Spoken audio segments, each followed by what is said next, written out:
dimanapun saat ini berada, get kaget. Tiba-tiba kita nongol di suasana hari ini, hari Kamis, tanggal 12 September tahun 2024. Nongol tiba-tiba, kayak jalangkung. Hari ini, Kancukunian, ada momen bagus. Alhamdulillah hari ini Serasan Radio kehadiran satu sosok yang setahun yang lalu sudah kita minta untuk hadir di sini, baru sekarang sempat hadir. Kita culik, kemudian kita akan ngulik apa misi beliau datang ada di Muara Enim, apa aktivitas beliau selain menjadi cover boy. Bener Pak? Sudah lama meninggalkan cover boy, Pak? Sudah. Oke, Kancukunian, hadir di hadapan kita saat ini Bapak Hefriadi MA ya Pak ya. Beliau adalah Ketua KPID Sumsel, Komisi Penyiaran Indonesia Daerah Sumatera Selatan. Nah, hadir, selamat pagi. Selamat pagi, Bang Anggi. Siap Pak. Jam berapa ini nyampe semalam Pak? Dari Palembang? Jam 8 malam. 8 malam. Sampai di Muara Enim Ya, dan di penginapan. Nah, pagi ini kita monitoring. Oh, ini keliling web. Ya. Kancukunian, sedikit cerita, KPID ini adalah yang ngawasin isi penyiaran Pak ya. Isi siarannya si radio. Manajemen termasuk. Oh, manajemen juga. Sistem penyiaran. Oh, sistem penyiaran, radio. Jadi di dalamnya infrastruktur ada. Oke. Macam-macam. Sorry, maksudnya gini, konsentrasinya radio sama TV. TV. Ya. Dua Media ini aja Pak ya. Media yang menggunakan frekuensi. Oh, media yang menggunakan frekuensi itu pengawasannya ada di KPI, Pak ya. Nah, kalau mantan nggak dikawasin, Pak ya? Kalau mantan diawasin nggak, Pak? Nggak usah. Nggak usah. Nanti terlalu banyak cerita. Terlalu banyak cerita. Oke, Pak Hefriadi, selamat pagi, selamat datang di Serasan Radio. Boleh Pak, silakan Pak. Openingnya memperkenalkan diri, apa tugas KPID, kemudian apa tugas Bapak sehari-hari, aktivitasnya. Silakan Pak. Ya, terima kasih. Pertama ini luar biasa kami diundang gitu ya, diundang di podcastnya begitu ya. Hari ini kami memang jadwalnya Komisi Penyiaran Indonesia Daerah itu ke Prabu Mulih 3 tempat, kemudian Pali dan Muara Enim. Itu yang kami kunjungi. Nah, saya Ketua KPID Sumatera Selatan, kami punya tugas KPI ini lembaga independen negara. Maka kami logonya logo Pancasila. Pancasila. Nah, jadi kami lembaga independen negara, kami tidak di pemerintah, kami tidak di mana-mana. Jadi memang tegak independen sama seperti ini kan bentukan pasca Orde Baru. Orde Baru. Ada KPK, Komisi Penyiaran, Komisi Pemberantasan Korupsi, kemudian muncullah Komisi Informasi Publik, muncullah Komisi Perlindungan Anak, muncullah KPU, kemudian muncullah yang namanya KPID, KPI salah satunya gitu ya. KPI ini dari 98 lalu dibentuklah Undang-Undang Dasarnya Undang-Undang 32 tahun 2002. Di mana di dalam Undang-Undang 32 tahun 2002 tentang penyiaran itu disebutkan harus membentuk lembaga independen negara di pusat kemudian di daerah. Jadi kami hanya ada di Provinsi Sumatera Selatan, ada di provinsi-provinsi seluruh Indonesia. Seluruh Indonesia. Oke, 34 provinsi sudah terbentuk ya. Ya, sudah terbentuk semua. Nah, tugasnya apa? Ini istimewanya TV dan radio. Oke. TV dan radio ini diawasi. Media baru hari ini tidak ada yang mengawasi. Baru dibentuk kemarin kalau tidak salah, saya baca dari kementerian soal pengawasan mengenai media baru. Kalau media cetak, media online itu dasarnya kalau ke jurnalistiknya adalah Undang-Undang Nomor 40 tahun 99 tentang pers. Nah, kalau radio dan TV itu kami yang mengawasi. KPI Pak ya. Jadi kalau KPK ngurusin korupsi, kami ngurusin TV dan radionya. Oke. Ya, jadi karena memang dampak dari TV dan radio ini luar biasa, dampak dari penonton dan dari mendengar, maka perlu diawasi. Jadi salah satunya tugas fungsinya adalah kami menetapkan standar program siaran yang disebut sebagai P3SPS-nya. Jadi ini P3PS ini pedoman bagi dunia penyiaran. Pedoman perilaku penyiaran dan standar program siaran. Itu yang kita buat itu P3SPS dan menetapkannya. Lalu kemudian kami mengawasi isi siaran dalam situ. Lalu kami bicara soal bagaimana menata profesionalisme SDM di Penyiaran juga bagian kami. Kemudian kami bicara soal infrastruktur radio dan TV. Di Indonesia seperti apa. Itu bagian-bagian. Jadi kalau ditanya KPI itu hanya pengawasan, tidak hanya pengawasan, tapi semua. Sorry Pak, berarti KPI berarti kalau kayak KPU itu ada komisioner Pak ya? Ya, nah kalau di KPI ada nyebutnya komisioner juga. Nah, berapa bidang, berapa komisioner? Ada 3 bidang, ada 7 komisioner. Bidang pertama adalah bidang kelembagaan. Kelembagaan ini biasanya lebih kepada konteks internal dan eksternal. Kalau mau urusan MOU biasanya dengan bidang kelembagaan. Kemudian bidang kelembagaan ini ada program namanya literasi media, mengedukasi ke masyarakat mengenai tayangan-tayangan yang memang layak dikonsumsi seperti apa. Lalu kemudian bagaimana cara memberhentikan kita untuk nonton segala macam atau mendengarkan radio misalnya gitu-gitu. Lalu kemudian ada bidang pengawasan isi siaran. Nah, saya kebetulan di bidang pengawasan isi siaran. Ini yang mengawasi, memantau 24 jam TV yang ada di Sumatera Selatan. Kebetulan radio ini kita alat monitoringnya belum terjangkau sampai ke daerah, hanya di Kota Palembang. Jadi monitoringnya hanya di Kota Palembang. Monitoring ke daerah ya seperti ini. Kita kunjungan ya. Lalu kami melihat memonitoring streamingnya, lalu memonitoring media sosialnya, kami menganalisa program-programnya, kami menunggu aduan dari masyarakat juga. Kalau memang ada akan kita tindak. Radio misalkan penyiarnya provokatif gitu ya. Kemudian ini jelang pilkada nih, misalkan radio salah satu radio yang berpihak pada salah satu calon misalkan. Tidak boleh Pak ya? Nah itu tidak boleh. Nah, yang mau bagus-bagus si calon, calon ini ganteng misalkan segala macam, nah itu udah kita semprit tuh. Karena kalau untuk pemilu kami KPI ini gugus tugas pemilu. Jadi ada KPU, Bawaslu, kemudian KPI dan Dewan Pers. Itu kami gugus tugas pemilu, MOU-nya di pusat. Nah, jadi kami sebagai pengawas lebih kepada konteks lembaga penyiaran. Jadi memang kita khusus lembaga penyiaran yang memiliki frekuensi TV dan radio. Ada 4 lembaga penyiaran yang kami awasi. Yang pertama, lembaga penyiaran swasta. Ini kayak radio kita ini lembaga penyiaran swasta. Oke, lalu kemudian ada lembaga penyiaran publik. Lembaga penyiaran publik ini kayak RRI, kayak di sini ada LPPL, lembaga penyiaran publik lokal. Radio Pemda kalau kita nyebutnya. Tapi sebetulnya tidak ada radio pemerintah. Jadi memang radio itu milik publik. Ini yang keliru, ini saya sampaikan terus. Siap. Nah, itu. Lalu kemudian lembaga penyiaran komunitas. Berarti maaf Pak, tadi berarti kalau kita menyebut radio Pemda salah tuh Pak ya? Salah ya. Radio publik ya. Radio milik publik. Itu. Lalu kemudian lembaga penyiaran komunitas. Lalu kemudian lembaga penyiaran berlangganan. Itu seperti TV-TV kabel yang ya itu yang kita awasi. Jadi 4 lembaga penyiaran ini yang kita awasi. Jadi kalau macam-macam, makanya kalau di forum-forum bicara soal hoax, saya yakin kan radio dan TV tidak bicara hoax. Ya. Nah tadi Pak, berarti mengawasin radio, medsosnya Pak diawasin juga. Kami medsos itu bahan untuk analisa. Tidak mengawasi medsos. Tidak mengawasi ya. Tapi medsos itu kalau radio ada dampingannya medsos, itu kita salah satunya mengambil dari analisa bagaimana respon pendengar, bagaimana ini. Itu kita untuk analisa bahan kita. Jadi tetap intinya ada di penyiaran itu di frekuensinya yang berarti di frekuensi itu kalau seperti sekarang radio ada di mana Pak? Frekuensi radio FM atau di streaming masuk? Streaming enggak? Streaming yang masuk ya? Tidak, itu kan udah urusan dunia internet, jaringan internet. Nah, kalau kita tetap yang memiliki frekuensi. Kalau TV kan sekarang sudah digital. Digital itu bukan berarti TV itu ke internet, enggak. TV itu masih menggunakan frekuensi. Di dalam undang-undang frekuensi itu milik publik. Nah, jadi tidak bisa radio A bahwa ini adalah frekuensi saya, tidak. Memang membayar per tahun, tapi di undang-undang dijelaskan frekuensi itu adalah milik publik. Milik publik ya. Jadi tidak bisa diperjualbelikan. Makanya seperti contoh misalkan nih, ini artis-artis yang nikahan sampai seharian. Dari pagi sampai ke pagi acaranya, dari pagi sampai ke sore misalkan, meskipun itu disponsori, itu kan nggak boleh. Apa kepentingan publik di situ? Ini ya Pak. Ini contoh.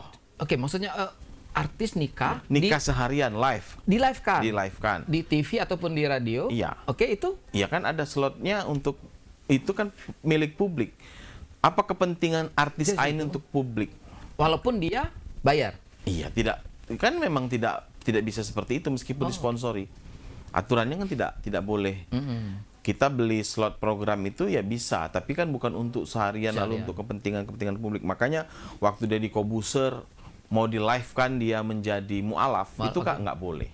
Kenapa? Karena di dalam P3SPS ada unsur soal keberagaman, soal agama, ada toleransi, ada menghormati.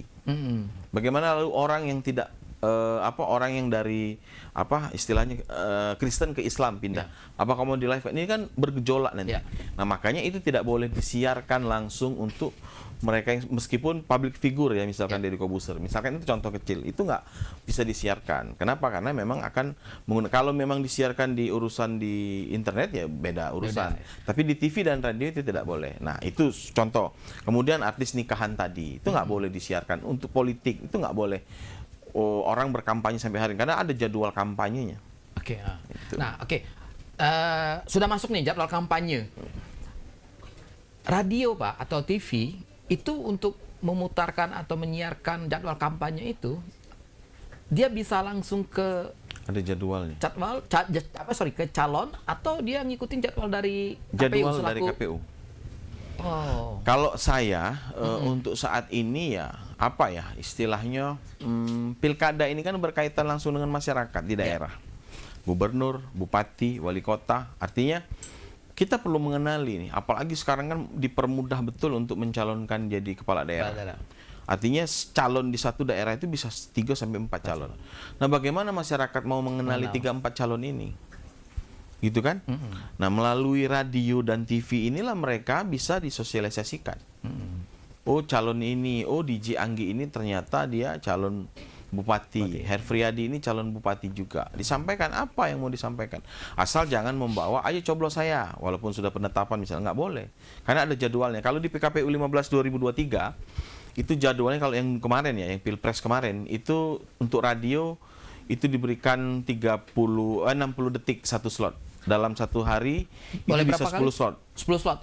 Satu calon atau total? Semua calon. Semua calon. Jadi misalnya itu satu calon. Satu calon. Berarti kalau misalnya ada 4 calon. Saya nyalon, misalkan. Itu dikasih jatah 10. 10 kali. Calon berikutnya 10 kali. Nah, nanti kan tinggal mengatur mana yang pagi, mana yang sore, mana yang malam, mana yang siang. Kira-kira gitu. Oke, berarti itu yang sah ya. Maksudnya yang legal dalam artian kita selaku pelaku industrinya tidak akan nabrak aturan. Ya, itu tidak, karena sudah ada jadwal. Asal jangan, kemarin kan kita menyemprit 3 lembaga penyiaran, 2 radio, 1 TV. Di Sumsel, di Pilpres, di Sumsel. Oke. Itu pas Pilpres. Oke. Pileg kemarin kita semprit. Kenapa? Karena mereka melanggar jadwal kampanye. Harusnya di tanggal 10 Januari ke 21 dari 21 Januari ke 10 Februari. Nah, itu sebelumnya di Januari awal sudah beriklan. Sudah mulai duluan. Nggak boleh. Berarti si TV ini menyiarkan, dia dalam isinya itu sudah mengkampanyekan dirinya. Ajakan. Jadi kalau iklan kampanye itu ada unsurnya menyebutkan soal ajakan. Kemudian ada membahas visi dan misi. Ada membicarakan partai politik. Nah, makanya saya sampaikan, kalau di awal ini mau sosialisasi tidak membawa materi iklan kampanye, saya persilahkan. Oke. Kanca Kunian, terutama untuk tim relawan nih. Tim pemenangan ya. Tim pemenangan, relawan. Nih, kita mendapatkan yang sah nih dari langsung Ketua KPID, bocoran apa yang boleh dan tidak disiarkan di TV dan radio. Jadi kalau Serasan Radio tidak menyiarkan atau tidak melakukan inilah sempritan ini. Oke, kalau boleh tahu bro, kalau disemprit tuh tingkatan-tingkatan gimana? Dari mulai peringatan 1 sanksi-sanksinya? Kami kalau yang ringan-ringan itu sebetulnya kami kasih himbauan saja. Karena radio ini tertulis secara administrasi. Kalau menurut sanksi undang-undang ada sampai 4 ya. Sanksi teguran pertama, kedua, ketiga, keempat kita rekomendasikan Kementerian untuk pencabutan izin. Sanksi itu nanti ada konsekuensinya.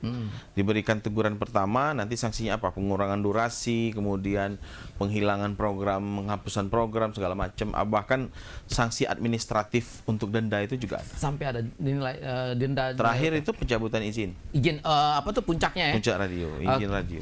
Oke, Kanca Kunian, dari tadi kita ngobrol serius nih dengan Pak Ketua kita nih, Ketua KPID ini. Sedikit Pak pengen tahu Pak. Kalau boleh tahu karirnya gimana nih Pak? Bapak bisa masuk ke KPID gitu, apa tuh bisa menjadi ketua? Apa nih yang mendorong hingga ke situ? Apa nih kira-kira? Iya, saya memang basicnya S1 saya komunikasi ya.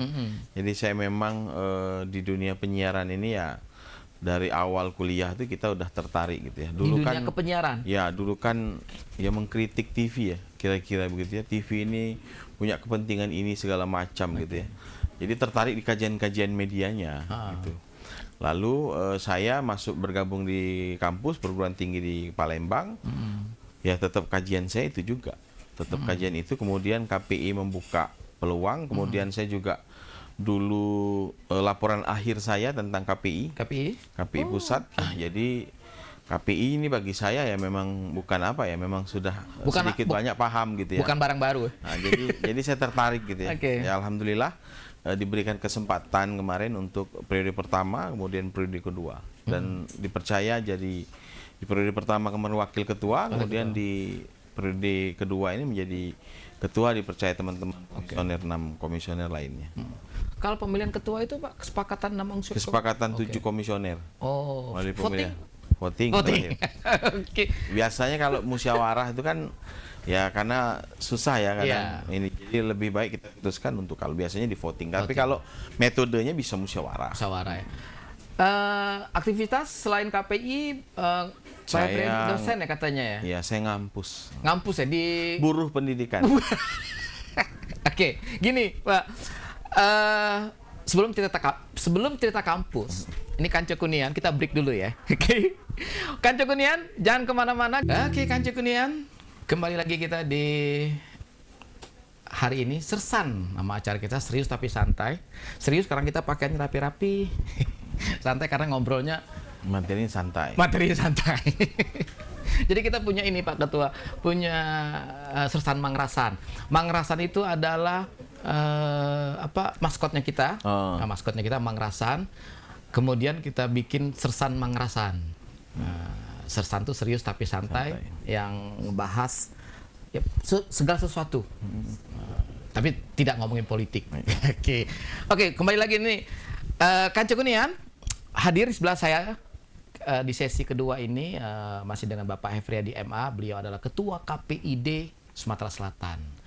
Pak, tadi kan Bapak kan dosen, keluarga, kemudian KPID dan juga ada yang lain-lain. Itu gimana Pak cara bagi waktunya Pak? Ya mungkin karena kita muda kali. Muda.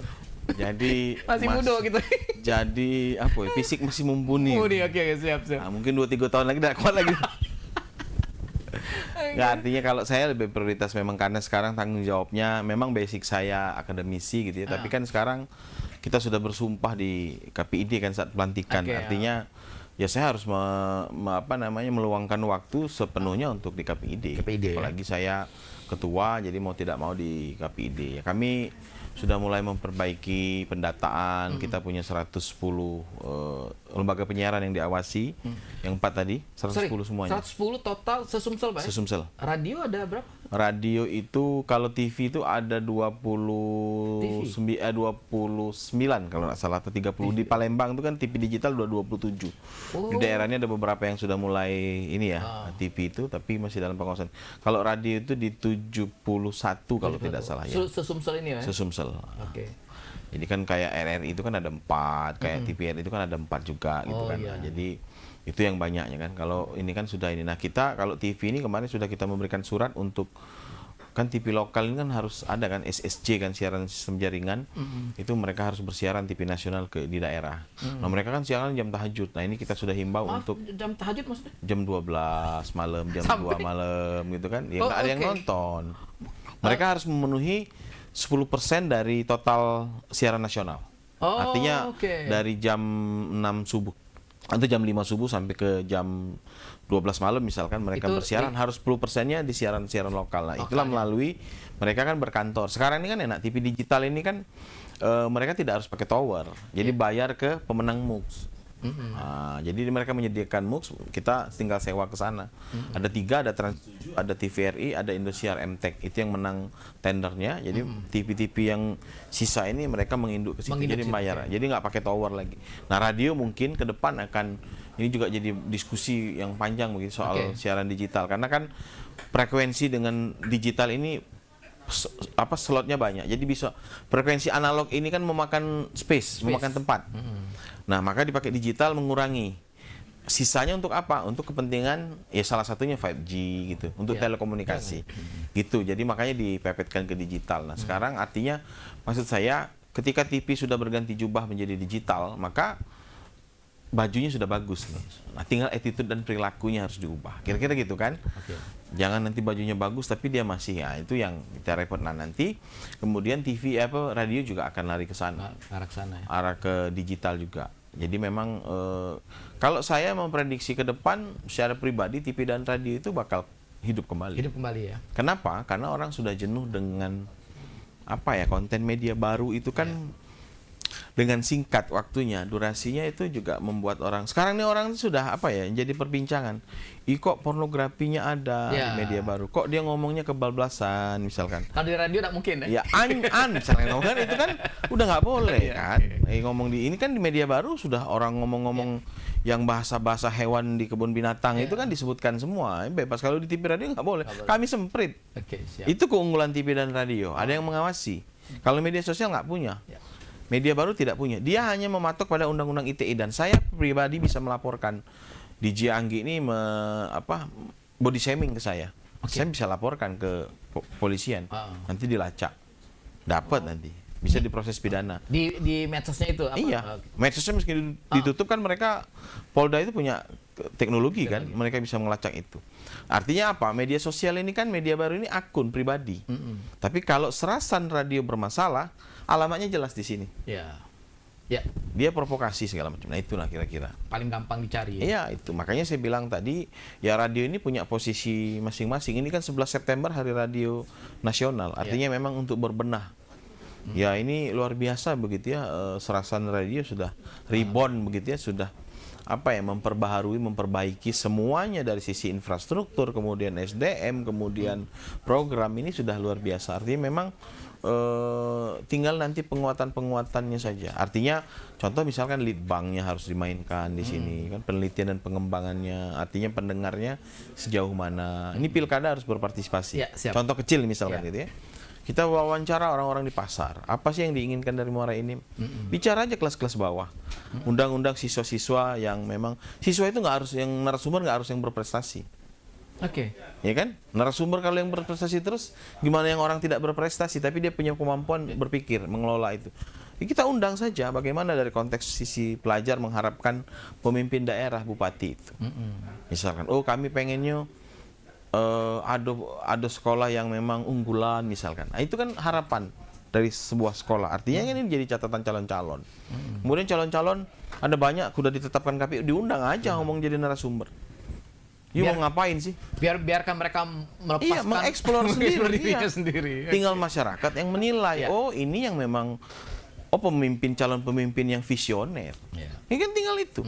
Nah, artinya radio punya posisi itu dalam konteks pilkada misalkan. Belum lagi yang lain, gitu ya. Apalagi ini ada program kesehatan, luar biasa loh kesehatan hari ini. Kesehatan hari ini di media sosial, itu siapa yang mau mempertanggungjawabkan? Taruhlah dokter Anggi misalkan, menyampaikan soal penyakit gula misalkan, di media sosial, benar gitu. Tapi yang mempertanggungjawabkan siapa?